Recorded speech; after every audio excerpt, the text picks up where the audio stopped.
The Nibiru channel. Today I am here with Terral from the Black Star Project, and we're going to be going over his take on what is happening with our planet and the earthquake situation.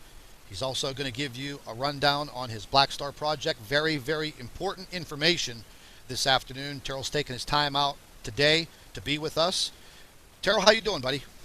I'm doing pretty good, thank you. Looking forward to sharing information with your subs on Project Black Star, the Earth changes, and Black Star current position, and maybe a little bit about survival group operations. Yeah, absolutely. I'm sure they all want to hear about it. First and foremost, I've been very concerned over the past several weeks about our earthquake situation. I try to talk about it as much as possible on my channel. I think it's a very, very important subject matter right now. And each and every day, over these past several weeks, I see the pattern clear as day. But, you have a very systematic way of explaining this, much more knowledge than I do. So right now, I'm going to give you the floor and let these folks know what's happening. Okay. And as far as an earthquake report, then you can also go to Terral Black Star, my YouTube channel. I'm getting a little feedback from you, Scott, back there somewhere. Here, I will. Yeah, I gave a recent update report that you can watch for more information on explaining, on understanding the seismic pattern that we've seen here lately. The tectonic volcanic dynamic has shifted several times since 2004. In Solomon Islands, February 6, 2013, we had a big reset. We had another one, the 8.3 Chile quake, 2015, late in the year. Very strange things happened after that to tell us that we had a reset. We had no 6 magnitude earthquakes, for example, on the planet for a 5-week period after that Chile quake. And the 2.54 magnitude earthquakes diminished down to just 107, the lowest value for the last 5 years after Solomon Island. And the reason that you're seeing this activity that's right there in the United States, you didn't see this. When this investigation started, we had a quake swarm area right here, Baja California quake swarm area. You had one here at Oklahoma. Now you can see that this has changed, and it changed since 2003. The incidence of 3 and above earthquakes at Oklahoma has gone parabolic now. It was under 100 per year, well under 100 per year prior to 2013. The Russians came out with that grim report. 2014, the Schumann resonance, you're going to want to do a little bit of research on that, changed. 2004 and 2005, magnetic pole migration, the pattern of the way that the magnetic North Pole moves in its series of circles changed in 2005. It's now trailing itself by 12 degrees from the previous year. It's done that. It's doing that now in a series of loops. It's been doing it for the last 4 years. It's been doing that. So it's coming in line with that 12-day differential that you see.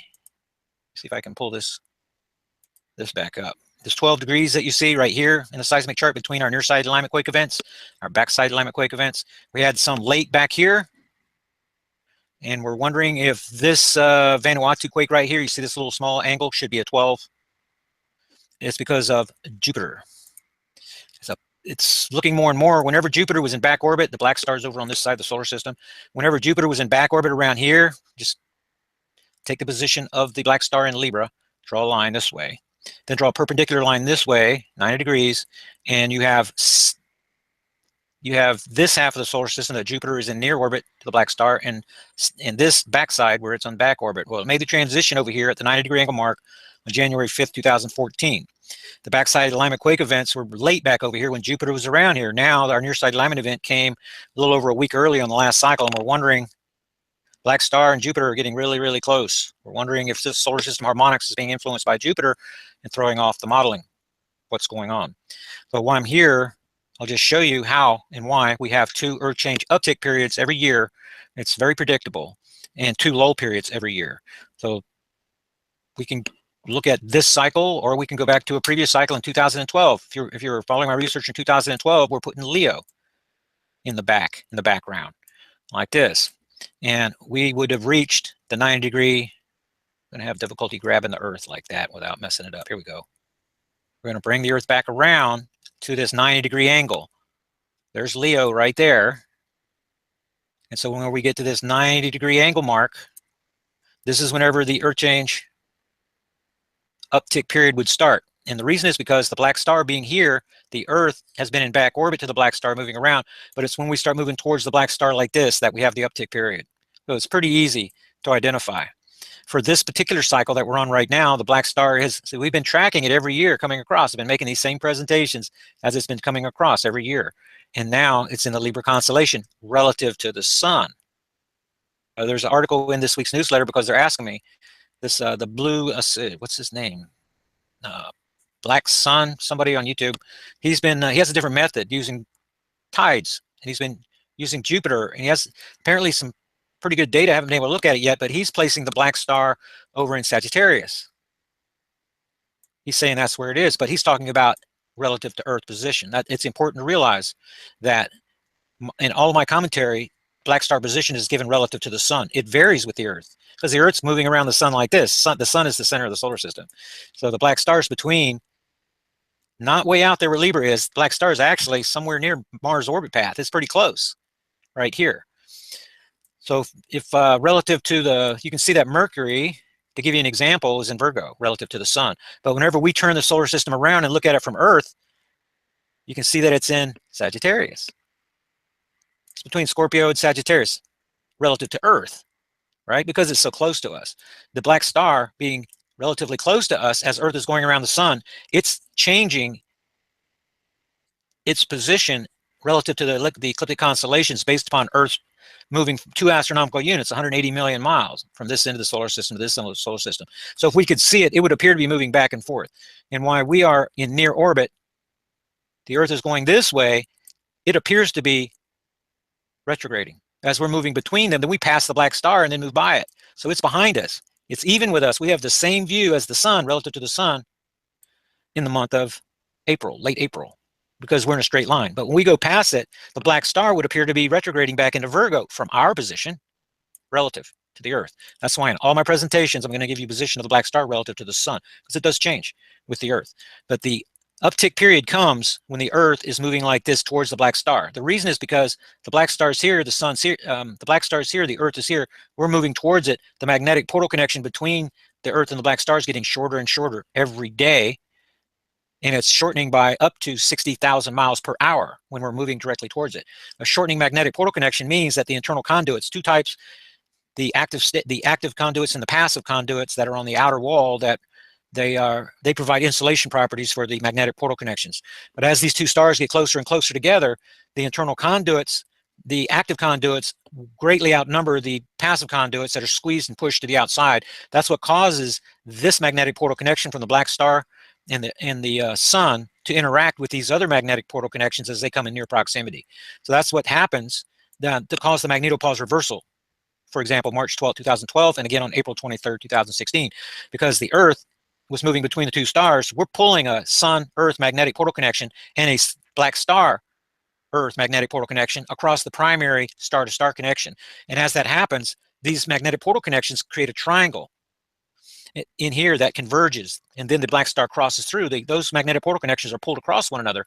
As they are, it causes portal-to-portal cross-firing. It creates highly charged ionic clouds that are being misrepresented by NASA, suspicious observers, and others as interplanetary shock waves. That's what they're calling them, interplanetary shock waves. You know what? So we get these crisscrossing waves, and then so that explains how we're going to get the uptick period. Go ahead. I wanted to ask you, in your research with this black star, can you compare it to a brown dwarf, or is it just its own monster? Definitely not a brown dwarf. Early in the investigation, we thought it was a brown dwarf, but then we got Don, our project astronomer. He has an observatory class telescope at his disposal and infrared accessories. We know the observation window times. The optimum times is for the last few years been April and May. We know where it's at. He knows where to look. He's a good astronomer. He's looking, cannot make observations. Cannot see evidence of micro lensing, gravitational lensing effect. Cannot see a darn thing. So we know where it is, but we also know that we can't see it. It's not a brown dwarf star. He could see it. This is going to be something between a black dwarf star that our solar system is too young to support, if it's a transitional dwarf, but this is a remnant body. This was created by the collapse of our, we got that feedback again.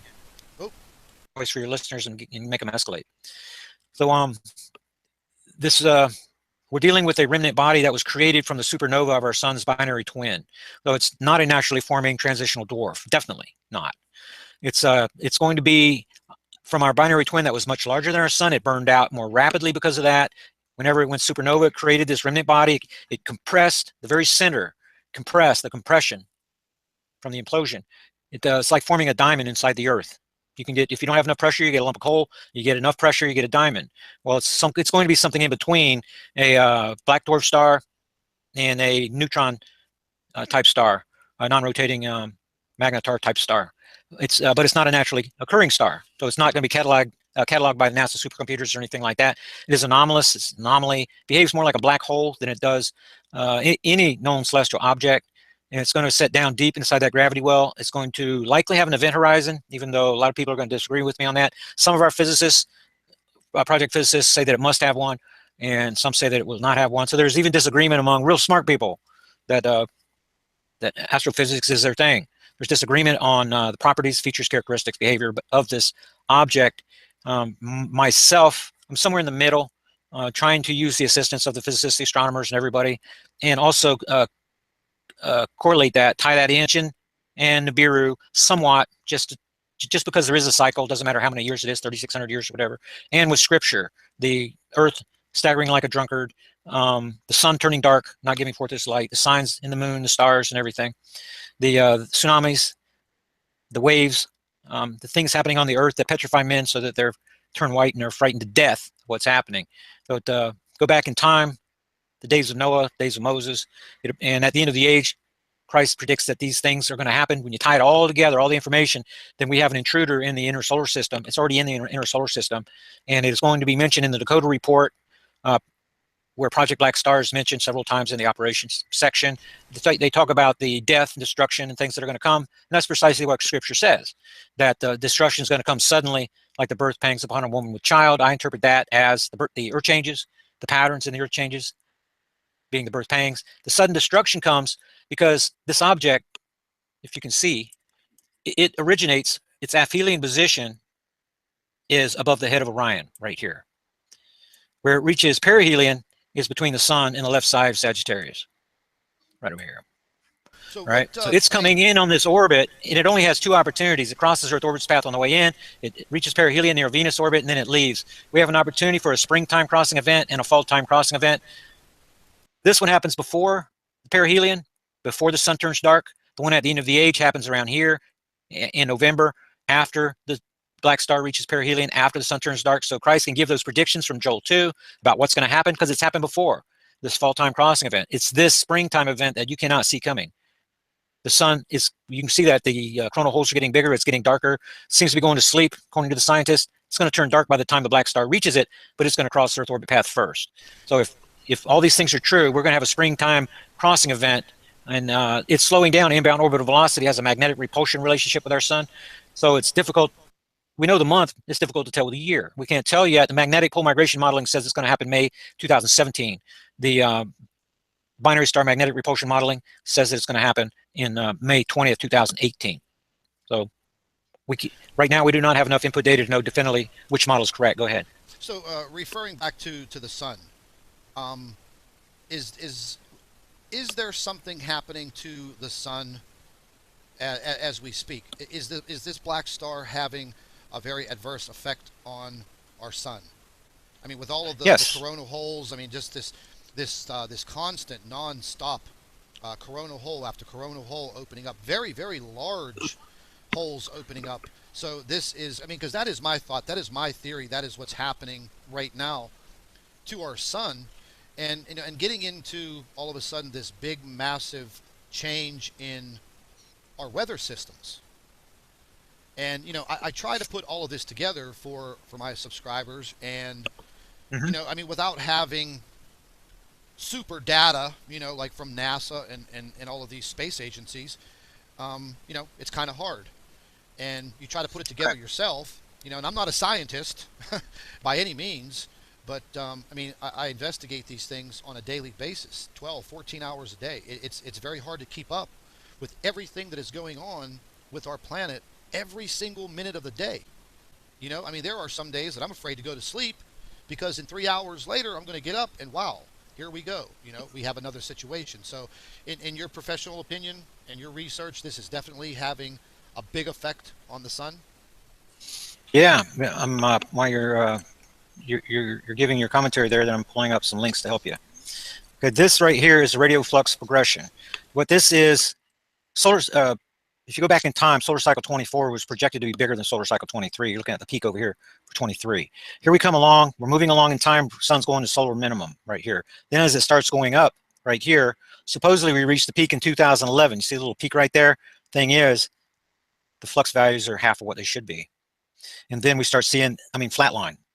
These values that you're looking at down here at 100, you can see that they are way lower than they're supposed to be. Whenever you put on top of that the sunspot numbers, because these charts are going to follow each other, then you see a pattern and a reason why they are predicting that the sun is going into a grand minimum. They're making that prediction, but that prediction is going to be wrong. The reason that the sun is showing these signs of weakness is because it's the electromagnetic energy is being siphoned off from another star. That's what the black star is doing. At the same time, the heliosphere that surrounds our solar system, there's our solar system is contained inside the heliopause, just like Earth is inside the magnetosphere.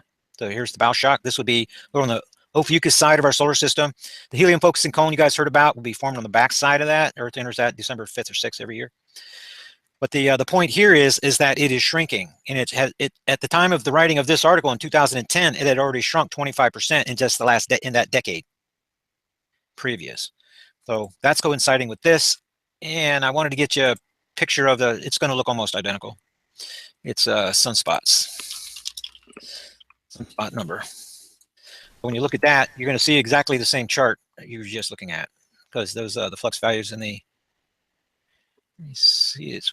Yeah, I've noticed we haven't seen any sunspots for quite a while. Then all of a sudden now you see how this looks like the exact same chart, doesn't it? Yeah. See that peak you have in 2011? It looks like the same, because those the solar output, the X-ray, the radio flux values, and these sunspot numbers generally go right alongside each other.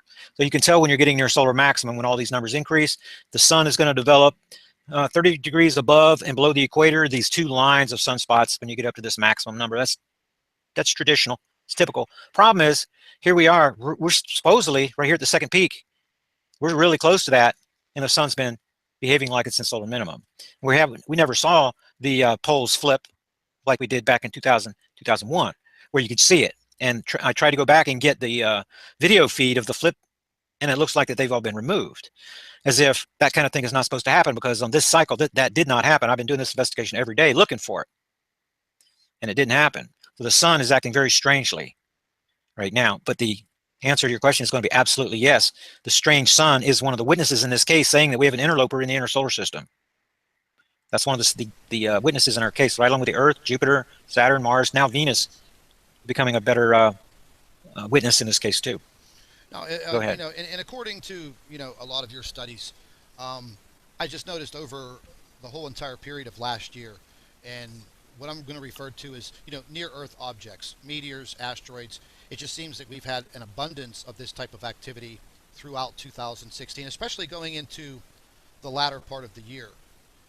The black star, does it have the ability to draw these objects in closer to us, or is this just not even a factor? If it just absolutely, oh yeah, absolutely a factor. Not only that, let's go to right over here. This will give you a little bit of insight. The meteor fireball logs.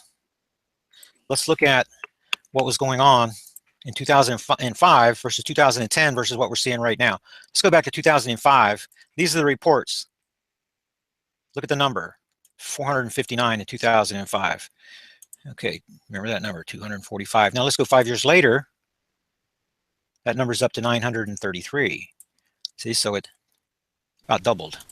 Yeah, I think then we're going to go to 2000. I think we topped out over 15,000 for 2016, or no? 5329 for 2016.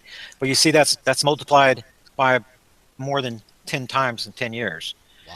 So it's increasing. It's on the chart. It's going up like the global temperature. It's going up like a lot of the other things that are happening with our planet. Things are starting to go parabolic.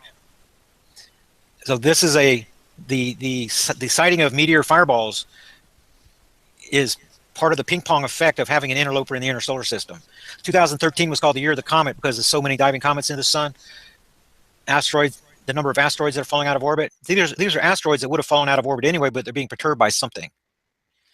and that something is going to be the black star. It has an effect on an object, and then that object affects an object that affects an object, and eventually then these objects that would have fallen out of orbit sometime or another are nudged so that they fall out of orbit earlier than they would, which gives you a big grouping of them falling out at the same time. Yeah, So in this is definitely one of my biggest fears, is because NASA misses so many of these objects. They spot the object, and then all of a sudden they're issuing their information, and the next thing you know, we have a near Earth object. It's going to be flying by in the next 24 hours. Well, I mean, you although know as well that's as not necessarily true. The problem is back in 2009, legislation changed so that now NASA is not allowed to warn people about anything coming from space. They have to report the information to the Department of Homeland Security, and then the Department of Defense, Homeland Security, and these continuity of government people, they sit down and decide what is fit for public dissemination now. Though whenever they remove the keyframe data from the magnetosphere, that they don't want us to see what's happening, they'll actually steal the data, take it. They decide if we're going to be able to see it or not. The same thing is happening with the USGS. You can blame the USGS for being liars and fools and idiots and stuff, just like NASA people that never give you a straight answer. But their lips are being sealed too by the Department of Homeland Security. That is actually not a Department of Homeland Security at all. You wouldn't have 30 million illegals running around in the United States, killing 30 to 50 Americans every single day. If they had anything to do with Homeland Security, they do not. That's not what they're here for. They're serving the elite, like the Gestapo and the SS did for Hitler and the Third Reich. It's just we have the Fourth Reich here. It's another Rothschild program. He owns the central bank, Federal Reserve, just like he owned the central bank for Germany. And we have many of the same programs going now that Germans had back in World War II. That's history is repeating itself right here. The Department of Homeland Security is more like the Gestapo. so And maybe I it's was going to being be a little, anything. maybe I'm being a And, little too and they're hard in on charge. NASA. Maybe I Yeah, was they're being being. a little too hard on NASA there, but I Well, see your if you point. watch if you watch the 2012 movie, you'll see there's people with green cards. There's people that's going to the underground. Their storyline was they're going to these ships. In reality, they're going to underground cities. Yeah. There's people that have them. And the people that are going to be offered these green cards are people with NASA, Jet Propulsion Laboratory, USGS, anybody that could blow the whistle. If they want their families to go to the underground arc cities, while the rest of us are fending for ourselves against the Black Star, they can't say anything. So there is something to what you're saying, but there's also change in legislation that forbids NASA from just seeing something and saying something. They can't do that anymore like they used to. And the Nazis that are running the United States from the Department of Homeland Security they're not going to be letting us have that information. They're working for the CIA out of Denver. And that's part of the Council on Foreign Relations Working Groups, Trilateral Commission, the Bilderbergs, the hierarchy of Canamera, Mexico, that's really running the show. Doesn't matter if Hillary or Trump wins the puppet position over in Washington, D.C. What really matters is what's going on in Denver, right? That's the reality. Let me ask you one question. So, what you just covered there, I agree with 100%. What do you think is going to happen to all of these individuals who work for all of these contractors and these little subcontractors in their spread of disinformation and misinformation? You think they're going to be the first ones to the chopping block in my eyes? Well, are you talking about on this earth? Or are you talking about in heaven? I'm talking about on this earth. I'm talking about physical human beings that have taken it upon themselves to, I mean, listen, I've done a lot of homework in this whole, if you want to call it misinformation, disinformation campaign. I don't want to get into the whole trolling routine, but I've found over the past year that these organizations do exist. I mean, they torment me on a daily basis. And these are just regular people. These aren't people that belong to the military or the government. These are little scumbag subcontracted people that just take on these topics. And I don't know if they're paid to do it. I don't know how they're organized to do it. But I've come across a few of these organizations, and one of them torments me on a daily basis. I mean, they've delved into my family, my personal life, my YouTube channel, my credit, my cell phone. I mean, they've even taken pictures of my house and put them in YouTube videos. They just photographed my grandmother's house a few weeks ago and put the coordinates to her house in their videos so people can click on it using Google Maps and go straight to her house. So Yep. I don't see anything like that happening with someone who just wants to explore trolling on a YouTube channel. I find that Right. that okay, this guy's getting to the information while he's alerting people, he's on to something. Yeah, we need to shut him up. So I don't see the government being directly involved in it, but I can see their hand in it through, you know, Well, the yeah, government, my view of the government is not as nearly as I don't give them as much credit for being very bright as you are. It's going to okay, be it's going to be elite groups more now. In the old days, than it was the CIA. yeah, Now they're like bumper cars running into each other. You have the Illuminati groups, Trilateral Commission groups, all these different groups I see your that are point in now. they're going to the underground Arc City program. They have their commanders, they have their handlers, they have operatives, assets, and then they have dupes. And you could be being attacked by a dupe. Somebody really thinks they're doing the right thing. They're serving the public, but they're dupe. They bought Yes. into this information program. And when more dupes you get, then you can start redeploying your assets to other areas because the dupes are doing your job for you. Well, I guess And then the point that you I don't was leave your trying to, fingerprints as much either. Go yeah, ahead. the point that I was trying to get to, I guess I just kind of like blew off on the whole governmental crap. But the Hmm. point I was getting to is these people aren't getting a ticket to the Ark. They're not, In other words, yeah, they're you not, see them as they're disposable assets. exactly. That's the perfect phrase that I wanted. Right. Completely disposable, Hmm. like a Right. piece But they of don't trash. realize it. I know But what exactly. you have in that case, what I call them is sleepers. They're working with for the elite, right beside the elite, but they're not going to the underground Arc City. That's why they need to be deployed and they need to be engaged. They're oriented to do this work, and then they stay engaged all the time. This is where their nose is. They never see the thing coming for that reason. They're just sent out here to do the disinformation, desensitize the sheeple, discredit anybody that's pointing towards anything coming from space. Yeah. And then the fail-safe plan of the elite is launched. They're going to release a contagion, likely. They're going to be martial law. Power grids are going to go down, roadblocks, quarantines. And these operatives, the ones that are helping the elite right now, are going to be trapped just like we are Exactly. later down the road. And it's going to be us against them type of thing. Elements of our military the same way, National Guard, they're being deployed and trained to be sent directly into harm's way. So it's us against them, against the Black Star. We neutralize each other. The elite come out smelling like a rose. That's pretty much what we're seeing around the world. Russia is doing their training exercises. We're doing Cascadia Rising, Jade Helm, all these different exercises, getting these people ready to deploy into harm's way. That's how they get rid of their sleepers. If that's the biggest problem. The sleepers wake up, they start a civil war. They want their place in the underground Arc Cities, and then it threatens the success of the elite and their underground Arc City program. That's what they don't want. That's really what they're trying to stop, is us waking up their sleepers more than anything else. General public, they are desensitized, they're fluoridated, five pineal glands, really not a lot of free three-dimensional thinkers to be able to do the critical thinking, to be able to resolve anything. So they're pretty much cattle running around, and with enough disinformation program, you just keep Viral Scream going. They're never going to get their compass. They're never going to get to find the direction. They're never going to be trusting of any leadership. And you have to have strong leadership for a successful survival group operation. So the elite's plan is it's a good plan, and people really do not have a really good chance of surviving what's coming from space. There's a chance that they can do that, but they really have to be dedicated. They have to surround themselves with great leaders, and then they have to do the things that unsuccessful people are unwilling to do. They're going to have to make sacrifices for the group, egos and things like that. Extremely difficult to run a successful operation like that. So the elite really have things in their favor. Controlling the media, controlling the money, and the price of silver. And then they're going to keep just cruising along until they get within 60 to 90 days of the quote-unquote event, in my view. And then hysteria is going to happen from the launching of their fail-safe plan, and then they're going to disappear in the midst of all the scurrying around and martial law and things like that are expected to happen. Yeah, I agree. I agree with Go ahead. 100% of what you're saying. We share definitely the same thoughts 100%. There's no doubt. I would not want to be one of these other individuals. I definitely would not want to be. But I mean, we've given them enough airtime with their operations. But getting back to our planet and our earthquake situation, how do you foresee what's coming as far as our earthquake situation? I mean, I see it getting much worse. You know, over over a very short amount of time. I mean, it's just a Okay. matter of time from what I see. Something very tragic happening, you know, on our west coast of our country. Okay, what we're going to do is go back and look at the last 30 days, just 4.5 and above. And we're going to renew this right here, and we're going to show you a pattern. It's a kind of a disturbing pattern.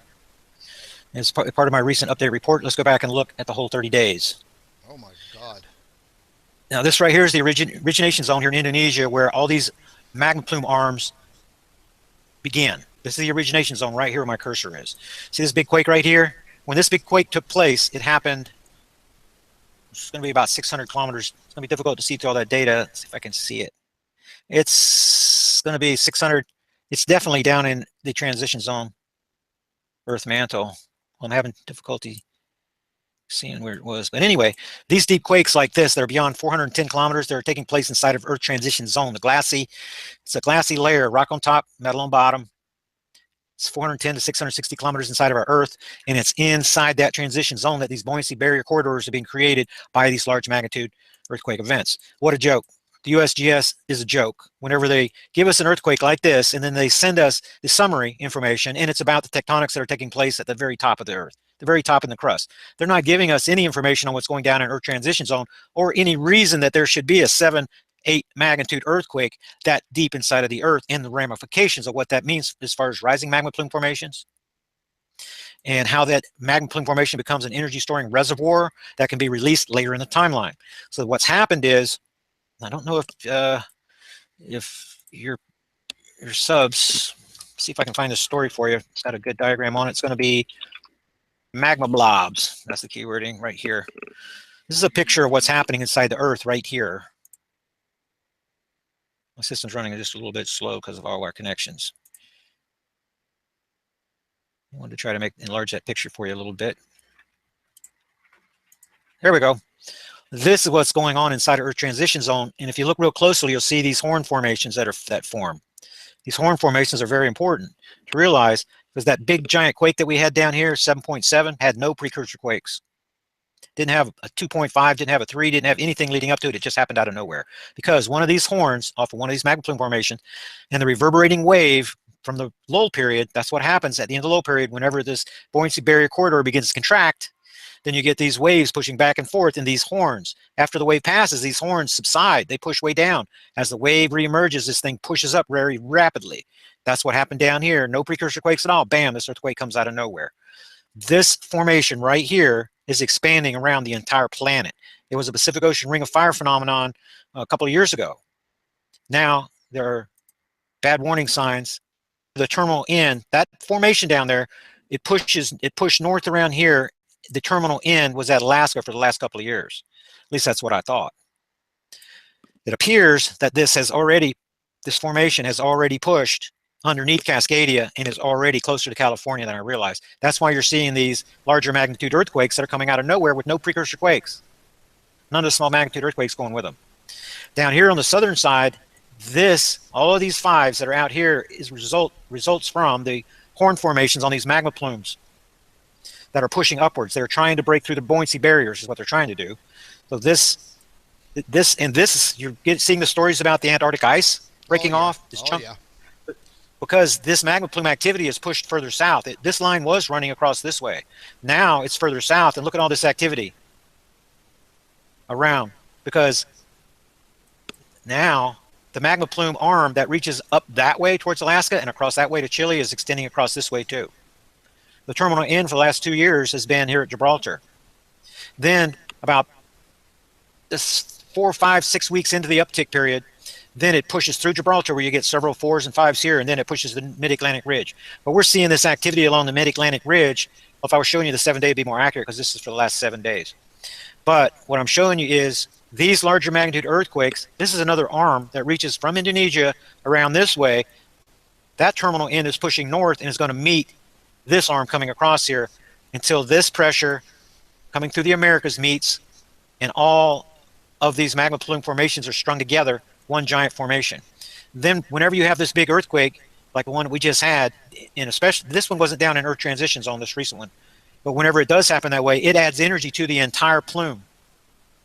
The terminal ends everywhere are tested, and it causes these reverberating waves to move back and forth within these buoyancy barrier corridors deep inside the Earth. And that is what's going to happen right here in the United States. You know what I wanted to, you know what I wanted to arm, ask you, I'm sorry. Well, you know what I wanted to ask you real quick, because you're mentioning the word reverberation. And over the past couple of, let's say, the last couple of weeks, once again, you know, I'm looking at these heliplots, these seismograms that the USGS puts out. And you know, once again, I mean, I'm not a scientist, I'm not a seismologist, but how can we have the same disturbance say for instance in the state of Washington, how could we have the same disturbance all the way across the United States and have the same disturbance at the same time in, say, northern Florida? Is that the reverberation that you're talking about? What is setting off these seismograms to give all of them the same disturbance at the same time on every single seismogram that they list? Because I've been Hey, noticing are that. you talking about a global ringer? One that Uh, when we have an earthquake, that all the seismographs on the planet pick it up. well, That was a no, big it's not. phenomenon. It's not even an earthquake. I can't even. I would actually have to show you, or even if you pull up the USGS and pull up the heliplots and look at them, it just amazes me how, you can have just like I said, maybe a small earthquake showing up on a heliplot in Alaska, but then every single state, all the way across the country, even up in Maine, Pennsylvania, Virginia, Massachusetts, they all show the exact same anomaly at the exact same time. And this has been occurring, it's been occurring for months. And I look at these heliplots every day, and every so often I see this. And it's just, it's been occurring more and more and more the frequency is picking up. It's not maybe once a week now, it's every couple of days. And it's kind of confusing because, I don't have a seismologist that is going to answer this question. I even called the USGS last week. They wouldn't take calls, nothing. And Right. it's Yeah. kind of blowing my mind. To give you some commentary on that, run some analysis, I'm going to have to actually be looking at some data. Otherwise, I'm just going to be speculating. Yeah. The Black Star orbit cycle understanding. Wait a minute, where's this overview? Yeah, this overview right here. And this, yeah, sorry about that. In the links down here, then you're going to see this information on the Schumann resonance change in 2005, the Grimm report that came out in 2004, the channel wobble change that came in. This is all related to the black star. The frequency of our planet is changing because of the black star and what's going on inside the planet because of this. That's what I So when was. you're asking about that resonance, Yeah. see, it's raising that Schumann resonance, right? And sometimes there's points that it even doubles what it should be. And I'm seeing more and more stories about how gamma ray bursts and things affect that. But there's a hoax, internet hoax about this galactic wave thing. Galactic waves are supposedly affecting our planet. They're trying to come up with cover stories to cover up the fact that what's going on inside of our Earth is changing the harmonics, the resonation, and frequency of our planet. They're trying to make it a source that's outside of the Earth so that you can kind of see it coming, that NASA's on the wall looking for it, these waves coming off the center of the galaxy, which is a bunch of freaking nonsense. Yeah, I caught on to that about If, 12 if, hours after that story if hit. it, because they're going to know when we know, whenever the wave gets here. That's how they're going to know. Yeah, if All you right. It's like if you predicting a supernova. They'll know when the light gets here, not a minute before it happens. yeah, that's true. If you get a Right? chance, if you get a chance in your schedule, if you take a look at those heliplots for a couple of days and see if you. You're going to see it. You're going to see it. Send me an email and outline your finding, and then let me see if I can reproduce it. Yeah, yeah, absolutely. Because the one guy on his YouTube channel, Mike from around the world, he's been talking about it for the past several months, and I look at these plots every single day, several times a day actually, over the past few months, and I started to notice this, and it was it was kind of freaking me out a little bit because I live in southwestern Pennsylvania, and they're showing this massive amount of activity in a small town 100 miles away from me. They're showing this in Maine, Massachusetts, Virginia, everywhere. Everywhere in the United States. These massive anomalies on these seismograms. Now, I think Mike did mention something about a frequency. I forget exactly how he put it, but he said that something is definitely affecting the Earth internally, and these seismic devices are picking it up. Absolutely. He referred to it as I think a low frequency, if I'm not mistaken. I'm not really sure, but he said it's not going to feel like an earthquake because it's really not, but it's going to register on these devices all across the globe. And then I did look at these plots across the globe, Mm-hmm. and they were identical all the way around the planet. and at the same time, and they were the same. They looked the same at the same time, and I was like, okay, what the hell is going on? Okay, send me that information because I really don't know what Yep. you're talking about. What I wanted to do, since you're talking about plotting and charting and following them, this is what we do. This is what we've done for the last 6 years, every single week, monitoring all the earthquake events and identifying the patterns. That's where the hypothesis originated about the two. Well, the evidence shows two uptick periods and two low periods, but we want to know how it was happening, and we started noticing our black star position and Earth natural movement around the sun is what was causing it. So we were able to put those things together. But just recently, you asked me earlier about the earthquake situation, particularly for California. This right here is a disturbing 144. When you go back and look in time, you're not going to see another value that's below 180 right here. And that's at outside orbit position at the 90-degree angle mark that I told you about. You can find them near the O's. See this 192 next to the O? That's the way it's happened. But this is the second lowest value in the last 6 years. And it's coming at a time when you're having 35 of the 5 magnitude earthquakes. Look back here. We had sub 20 values 3 weeks in a row. And we had there's definitely, when you see a red mark in this chart, it means there's something happening strange. High number of 5s, low number of 2.54 magnitude earthquakes. That is because of this phenomenon right here. Because these 5s are just popping out of nowhere, no precursor quakes. So that's part of the pattern. The other thing is, if you live in California, then you're going to want to pay attention to this part right here. Let me go back. Let's see. Maybe we can stay here on this little dead spot that's right here in the middle. You see all this activity on the north, this activity over here in the south. This magma plume formation is pushing this direction, the terminal end. They're given direction by the buoyancy barriers themselves. They're trying to contain it. What that means is that the terminal end is pushed forward. Same thing up here. This terminal end is pushing south. This one's pushing north. This is where they're going to collide right here. My God. And that's why you're seeing. Let me get this back on my different source over here. Let's go back to the last 7 days. Whoops. I don't want to locate. I just want to turn it on. Do you think we're going to see any? Do you think we're going to see any type of warning for the West Coast? Is there any kind of warning sign, or do you think this is? Yeah, you're getting it right now. Look at what's happening here now. Yeah. I mean, I see it. I see it every day. This is just the last week. Yeah. Okay. This was a small area of earthquakes swarm right here when this investigation started. There was another area right here. We didn't have the rest of this stuff. Now, since Solomon Island, that's cut the tectonic plate in two. It changed the tectonic dynamic of the Pacific Ocean Ring of Fire. These plates are trying to shift this way. Now you're seeing rifts that are opening up in the United States, right up along in here. You're seeing them in South America too, down in here, because all these plates are trying to fill in that can go this way because of the breakage over there at Solomon Island, 2013. That's that the Schumann resonance changed. These magma plume formations started kicking off, and the escalation of these big quakes started happening in the United States because these tectonic plates are moving this way, creating opportunity for slippage.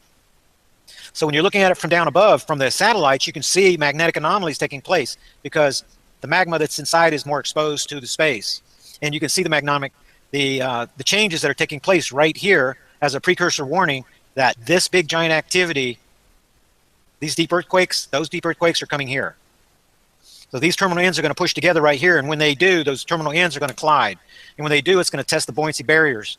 They're going to, and who knows what's going to happen? They break that magma that comes out of deep inside of Earth transition zone is glassy, and as it rises, it continues to expand until it reaches the surface and it displaces the heavier magma because now it's expanded, coming all the way from 400, 600 kilometers deep inside the Earth, and then the heavier magma is displaced out of the way until the entire area rises, the entire region rises, and then it breaks and collapses.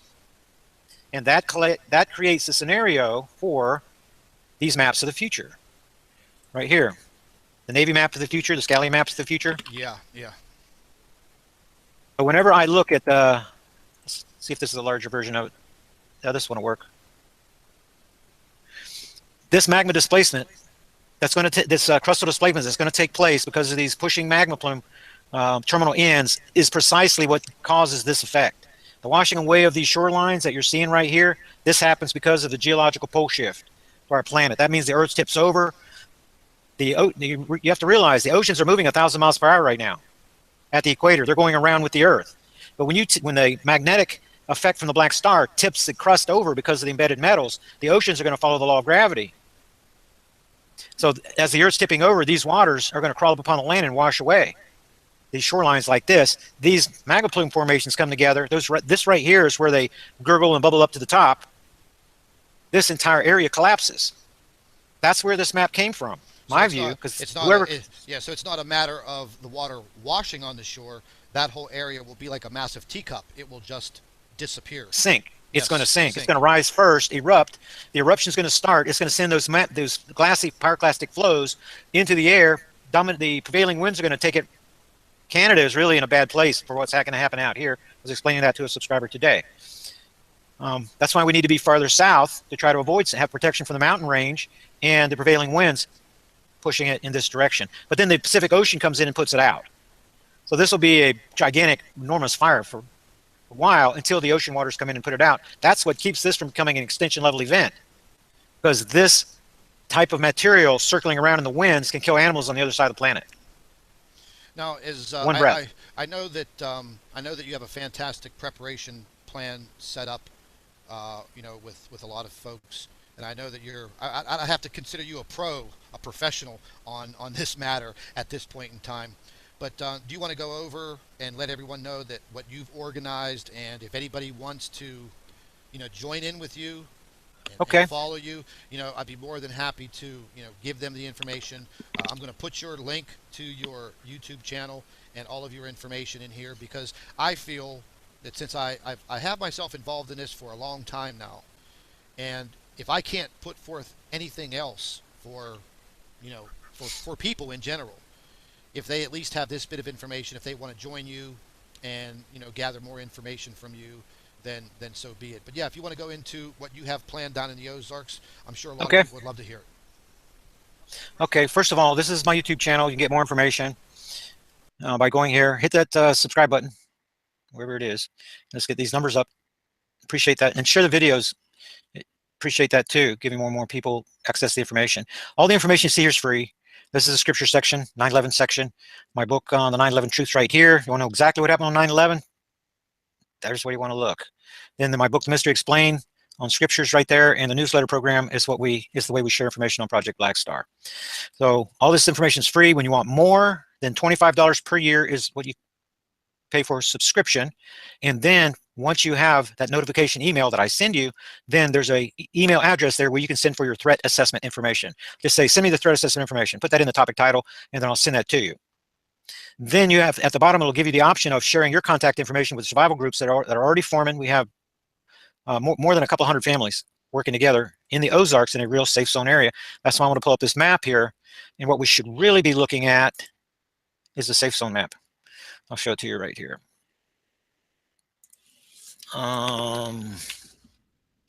You're not going to show us the Nancy Leader safe zone map, are you? No. I'm just joking.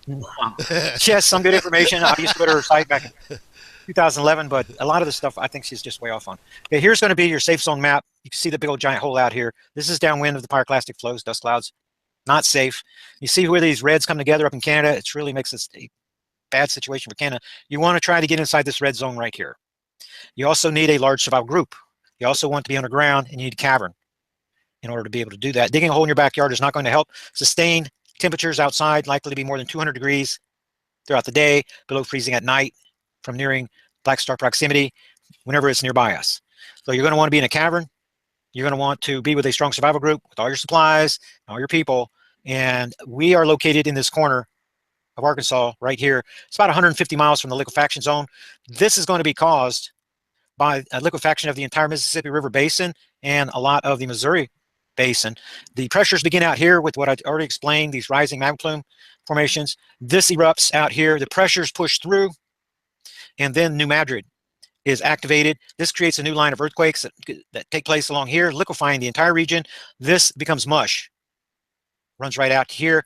Salt water rushes north all the way to the Great Lakes. This creates extra space in the plates for a new fault line, which is there. It's running along the eastern side of the Rocky Mountain Ridge. This fault line is going to become activated. Wait, you have 200 nuclear power plants in my circle here. There's going to be no safe zone over on this side whatsoever, even if you have a good cavern position in the Appalachians. because you have 6 nuclear power plants that are down. You see, you're going to be downwind. And if you live in the eastern side of Canada, forget it. Anywhere in the northeast United States, these mountains, these Appalachian mountains up here are not high enough. You're dealing with 3-mile deep waters just off the coast out here. Earth flips over. This is a funnel area. This water is going to run right over into the Great Lakes up here. No chance. Survival over here. No chance. Survival up here. Pyroclastic flows. One breath's going to kill you over here. Got to be further south. Texas is a pretty good place as long as you get far enough west. You got to go west of Dallas. Got to get up here over 1,000 feet up on. You can see the ridge line that it becomes kind of safe over in this area. You're not downwind of any nuclear power plants when you get down here far enough. Problem is, again, you got to have cavern that has water with a strong survival group. So we have a strong survival group here. We have caverns. We have caverns with water. We have, this is where I've been working for the last 6 years.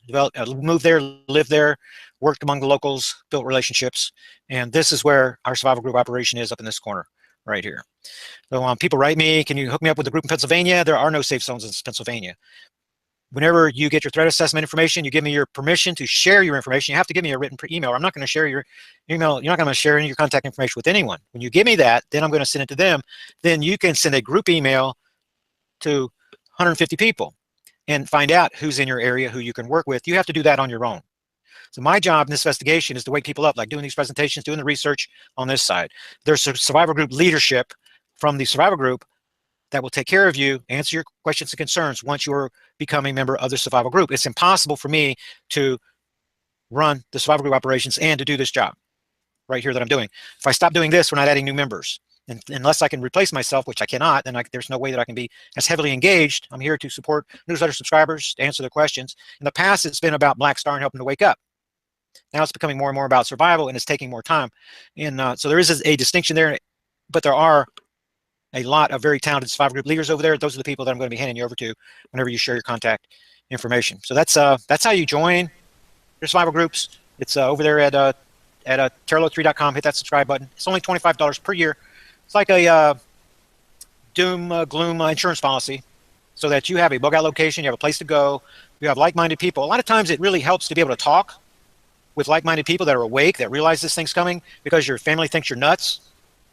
And you can see the same kind of problems that other people going through. We have psychiatrist type people, psychologists, a big medical contingent of people that are there on the medical operations team to be able to help you with things like that. So good opportunity. Even if you're not fully aware that the Black Star is coming and you're a member of a survival group, you're a survivalist, then you can benefit from being a part of this survival group operation. Go ahead. And I know you've done a lot of research with the United States. Have you done any research on land mass loss, like for instance over in Europe, South America, basically the rest of the world? Yes, it depends on if the number of people. I got that feedback coming again. Oh. That request threat assessment information from around the world. So there's quite a few people in Northern Europe, for example, that listen to the Revolution Radio, and quite a few from the UK, and their safe zone is going to be down here in Spain.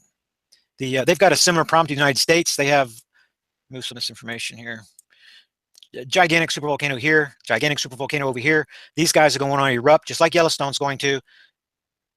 You're already seeing in the news where this big supervolcano here is becoming active. It's because it's so close to this terminal N that's running across here. This pressure is going to continue to intensify until this becomes active, and the one under Germany. It's maybe this spring you're going to be hearing about how this other big volcano, supervolcano, is becoming active. You have to have this the Pyrenees Mountains here as a protective shield. You're upwind from the prevailing winds going in that direction, and you have caverns that are in the Pyrenees here. The survival group that's working there with Jose and others is kind of in the center of the landmass. Remember, this is 2,000 feet above sea level, the plateau here of Spain. And they do have cavern positions here, and there are no safe zones north of the Pyrenees here.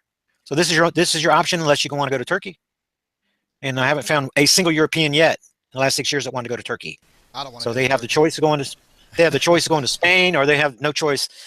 Some people, believe it or not, from Europe have relocated to the Ozarks, so they could be part of our survival group program here. And some people from Canada are migrating down to join us in the Ozarks too. No matter. The location is very important, but it's only a partial consideration. It doesn't matter if you have the perfect location, you have no survival group to support you. If you don't have a medical contingent, a military contingent, builders, caregivers, people that represent a cross-section of our society, Doesn't matter the location. So location first, yes, but then can you get a large survivor group put together there that has the human resources and the financial resources to meet your group needs? To do that, you need a lot of people. Therefore, since especially if the magnetic pole migration modeling is correct, this right here is going to be the safest place because it has a program that's been in place now for years. It has hundreds of people working together. That is not being reproduced, to my knowledge, anywhere in the world. Whether you're in Europe, we have a group in down here in Australia. We have another one over here in that you can't see in New Zealand, and we have another group in Malaysia over here in Indonesia. Coming together, not as many people working together in those other programs, but globally, then hundreds of families are working together, awake about the black star. They realize that something's coming and that the Earth is getting ready to have serious problems. So they are waking up and they have identified the need to prepare, and now they're on the a path to devising the best survival strategy possible. Go ahead. Yeah, I wanted to just throw this at you real quick, and I've been getting a lot of emails from subscribers and a lot of talk about what is going on in the Antarctic. I mean, Okay. do you know about anything that you want to share with what this big interest is in the Antarctic? The Antarctic has not been a very good witness in this case so far. The metal distribution on our planet, you notice most of the land mass is in the northern hemisphere, magnetite, most of the magnetite's in the northern hemisphere. That's the reason that our North Pole is the North Pole, because of the metal distribution. So then the black star comes in, it siphons electromagnetism from the sun, and then it redirects it to the planets through a secondary set of magnetic portal connections. What that means is the northern ice sheets were affected far before the southern ice sheets. So the northern ice sheets depleting, southern ice sheets, they do not have the the magnetite and other metals there for the electromagnetism, the electromagnetic energy to be translated into heat through induction. So the North Pole has been a very good witness. The South Pole has not been thus far, but is becoming a better witness in this case, partly because, and let's just pull up the story, because of the ice that it is shedding now, um, and the ice that is breaking off. And when you look at the cause, they're going to say this because of internal heating. This is not because of atmospheric heating. There's something underneath the planet that's going on, and what's going on inside that planet has to do with these magma plume formations that are pushing further and further south, and that's going to be the harmonics, the boom, boom, boom that is rocking the world. That's becoming more and more apparent and changing the resonance, the frequency of our planet. It's having more of an effect on Antarctic ice. So the more shaking, the more quaking. This is happening deep inside the Earth. Those waves, those crisscrossing waves from the enlarging magma plume formation is having a bigger impact on Antarctica. So it's just another indicator that we have by looking, we just go to the story and look at the pictures. I've been running in the newsletter for the last few weeks. Looks like I hit a story that just happens to have no pictures whatsoever. But that's the way it goes sometimes. Yeah, so it is becoming more and more of a story. You're going to see it more and more. A lot of people have been traveling down there recently to Antarctica, and I guess it's because Antarctica is more and more in the news. And maybe there's the South Pole telescopes, the Vatican, all those stories that kind of converge down there on the southern tip of our planet. Well, that's probably about all I'm gonna have for you on that. But as these magma plumes, you see more and more of these 5s and 6s getting closer and closer. This magma plume activity is going to get closer and closer to Antarctica, and then more and more of this ice is going to be breaking up. Moving forward, go ahead. Well, yeah, something that one of my subscribers tossed me into last week was some video footage from a German research team, and this was all filmed in the Antarctic, and they literally have small towns with modern housing, like your old-fashioned general store back in the days of the cowboy. But these, and I have the video. I was kind of scared to do anything with it on YouTube and show it because it's about 30 minutes long. And these are modern houses, 2 and 3 stories. Some of them look like they would be almost like a hotel or a hostel of some kind, and they're all grouped together in a very large section of the Antarctic, sort of towards the tip of South America. That region right there. No snow on the ground whatsoever. They had very heavy pieces of large earth moving equipment, because I used to be a heavy equipment operator for years. They have the most massive bulldozers and the big gigantic cat articulating dump trucks. We're talking about things that you would use in a large strip mine facility. And they already have these roads constructed that are just perfect. They're not paved, but when I saw this video, it was all in German. The people were talking in German.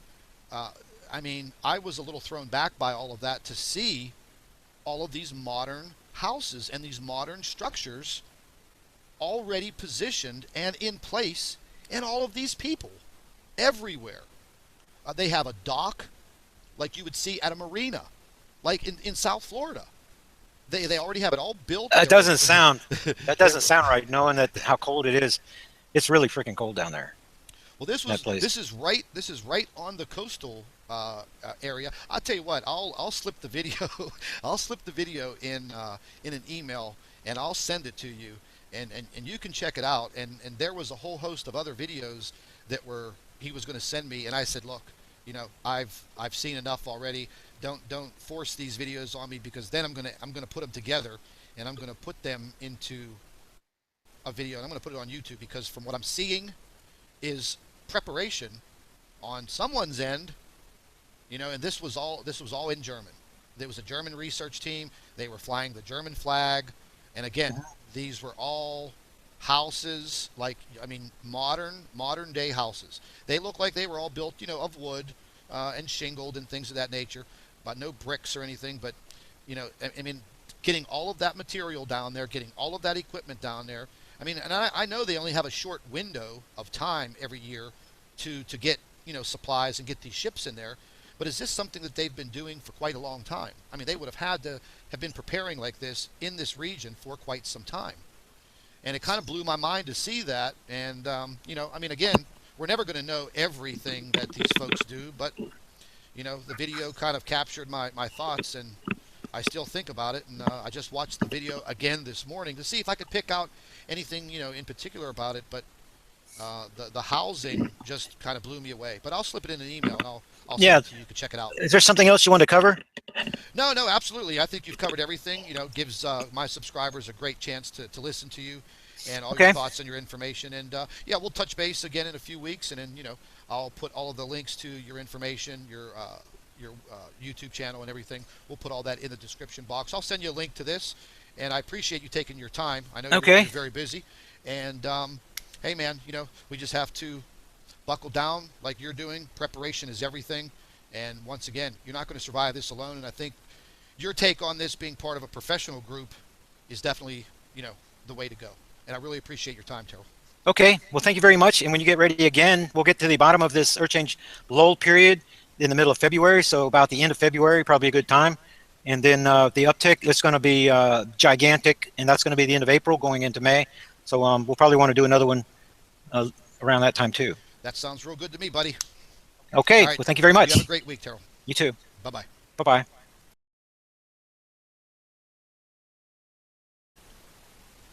Hello, everybody. Welcome back to the Nibiru channel. Today, I am here with Terral from the Black Star Project, and we're going to be going over his take on what is happening with our planet and the earthquake situation. He's also going to give you a rundown on his Black Star Project. Very, very important information this afternoon. Terral's taking his time out today to be with us. Terral, how you doing, buddy? I'm doing pretty good, thank you. Looking forward to sharing information with your subs on Project Black Star, the Earth changes, and Black Star current position, and maybe a little bit about survival group operations. Yeah, absolutely. I'm sure they all want to hear about it.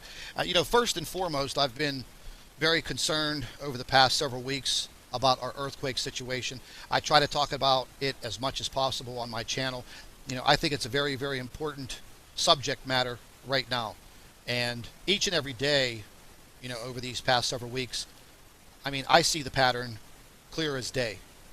But, I mean, you have a very systematic way of explaining this, much more knowledge than I do. So right now, I'm going to give you the floor and let these folks know what's happening. Okay. And as far as an earthquake report, then you can also go to Terral Black Star, my YouTube channel. I'm getting a little feedback from you, Scott, back there somewhere. Here, I will. Yeah, I gave a recent update report that you can watch for more information on explaining on understanding the seismic pattern that we've seen here lately. The tectonic volcanic dynamic has shifted several times since 2004. In Solomon Islands, February 6, 2013, we had a big reset. We had another one, the 8.3 Chile quake, 2015, late in the year. Very strange things happened after that to tell us that we had a reset. We had no 6 magnitude earthquakes, for example, on the planet for a 5-week period after that Chile quake. And the 2.54 magnitude earthquakes diminished down to just 107, the lowest value for the last 5 years after Solomon Island. And the reason that you're seeing this activity that's right there in the United States, you didn't see this. When this investigation started, we had a quake swarm area right here, Baja California quake swarm area. You had one here at Oklahoma. Now you can see that this has changed, and it changed since 2003. The incidence of 3 and above earthquakes at Oklahoma has gone parabolic now. It was under 100 per year, well under 100 per year prior to 2013. The Russians came out with that grim report. 2014, the Schumann resonance, you're going to want to do a little bit of research on that, changed. 2004 and 2005, magnetic pole migration, the pattern of the way that the magnetic North Pole moves in its series of circles changed in 2005. It's now trailing itself by 12 degrees from the previous year. It's done that. It's doing that now in a series of loops. It's been doing it for the last 4 years. It's been doing that. So it's coming in line with that 12-day differential that you see. See if I can pull this back up. This 12 degrees that you see right here in the seismic chart between our near side alignment quake events, our backside alignment quake events. We had some late back here, and we're wondering if this Vanuatu quake right here, you see this little small angle, should be a 12. It's because of Jupiter. So it's looking more and more. Whenever Jupiter was in back orbit, the black stars over on this side of the solar system, whenever Jupiter was in back orbit around here, just take the position of the black star in Libra, draw a line this way, then draw a perpendicular line this way, 90 degrees, and you have this half of the solar system that Jupiter is in near orbit to the black star, and this backside where it's on back orbit. Well, it made the transition over here at the 90-degree angle mark on January 5th, 2014. The backside alignment quake events were late back over here when Jupiter was around here. Now our near side alignment event came a little over a week early on the last cycle, and we're wondering, black star and Jupiter are getting really, really close. We're wondering if this solar system harmonics is being influenced by Jupiter and throwing off the modeling, what's going on. But while I'm here, I'll just show you how and why we have 2 Earth change uptick periods every year. It's very predictable, and 2 lull periods every year. So we can look at this cycle, or we can go back to a previous cycle in 2012. If you're following my research in 2012, we're putting Leo in the background, like this. And we would have reached the 90-degree. I'm going to have difficulty grabbing the Earth like that without messing it up. Here we go. We're going to bring the Earth back around to this 90-degree angle. There's Leo right there. And so when we get to this 90-degree angle mark, this is whenever the Earth change uptick period would start. And the reason is because the black star being here, the Earth has been in back orbit to the black star moving around, but it's when we start moving towards the black star like this that we have the uptick period. So it's pretty easy to identify. For this particular cycle that we're on right now, the black star has, so we've been tracking it every year coming across. I've been making these same presentations as it's been coming across every year. And now it's in the Libra constellation relative to the sun. There's an article in this week's newsletter because they're asking me this, the blue, what's his name? Black Sun, somebody on YouTube. He's been, he has a different method using tides, and he's been using Jupiter, and he has apparently some pretty good data. I haven't been able to look at it yet, but he's placing the black star over in Sagittarius. He's saying that's where it is, but he's talking about relative to Earth position. That it's important to realize that in all of my commentary, black star position is given relative to the sun. It varies with the Earth because the Earth's moving around the sun like this. The sun is the center of the solar system. So the black star is between, not way out there where Libra is. Black star is actually somewhere near Mars orbit path. It's pretty close right here. So if relative to the, you can see that Mercury, to give you an example, is in Virgo relative to the sun. But whenever we turn the solar system around and look at it from Earth, you can see that it's in Sagittarius. It's between Scorpio and Sagittarius relative to Earth, right? Because it's so close to us. The black star being relatively close to us as Earth is going around the sun, it's changing its position relative to the ecliptic constellations based upon Earth's moving 2 astronomical units, 180 million miles from this end of the solar system to this end of the solar system. So if we could see it, it would appear to be moving back and forth. And while we are in near orbit, the Earth is going this way, it appears to be retrograding. As we're moving between them, then we pass the black star and then move by it. So it's behind us. It's even with us. We have the same view as the sun relative to the sun in the month of April, late April, because we're in a straight line. But when we go past it, the black star would appear to be retrograding back into Virgo from our position relative to the Earth. That's why in all my presentations, I'm going to give you position of the black star relative to the sun, because it does change with the Earth. But the uptick period comes when the Earth is moving like this towards the black star. The reason is because the black star is here, the sun's here, the black star is here, the Earth is here. We're moving towards it. The magnetic portal connection between the Earth and the black star is getting shorter and shorter every day. And it's shortening by up to 60,000 miles per hour when we're moving directly towards it. A shortening magnetic portal connection means that the internal conduits, two types, the active conduits and the passive conduits that are on the outer wall, that they provide insulation properties for the magnetic portal connections. But as these two stars get closer and closer together, the internal conduits, the active conduits, greatly outnumber the passive conduits that are squeezed and pushed to the outside. That's what causes this magnetic portal connection from the black star and the sun to interact with these other magnetic portal connections as they come in near proximity. So that's what happens to cause the magnetopause reversal. For example, March 12, 2012, and again on April 23, 2016, because the Earth was moving between the two stars. We're pulling a Sun-Earth magnetic portal connection and a black star-Earth magnetic portal connection across the primary star-to-star connection. And as that happens, these magnetic portal connections create a triangle in here that converges, and then the black star crosses through. Those magnetic portal connections are pulled across one another. As they are, it causes portal-to-portal cross-firing. It creates highly charged ionic clouds that are being misrepresented by NASA, suspicious observers, and others as interplanetary shock waves. That's what they're calling them, interplanetary shock waves.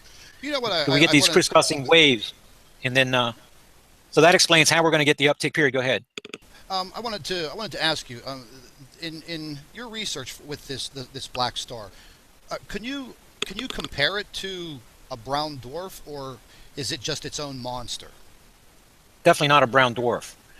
Early in the investigation, we thought it was a brown dwarf, but then we got Don, our project astronomer. He has an observatory class telescope at his disposal and infrared accessories. We know the observation window times. The optimum times is for the last few years have been April and May. We know where it's at. He knows where to look. He's a good astronomer. He's looking, cannot make observations. Cannot see evidence of microlensing, gravitational lensing effect. Cannot see a darn thing. So we know where it is, but we also know that we can't see it. It's not a brown dwarf star.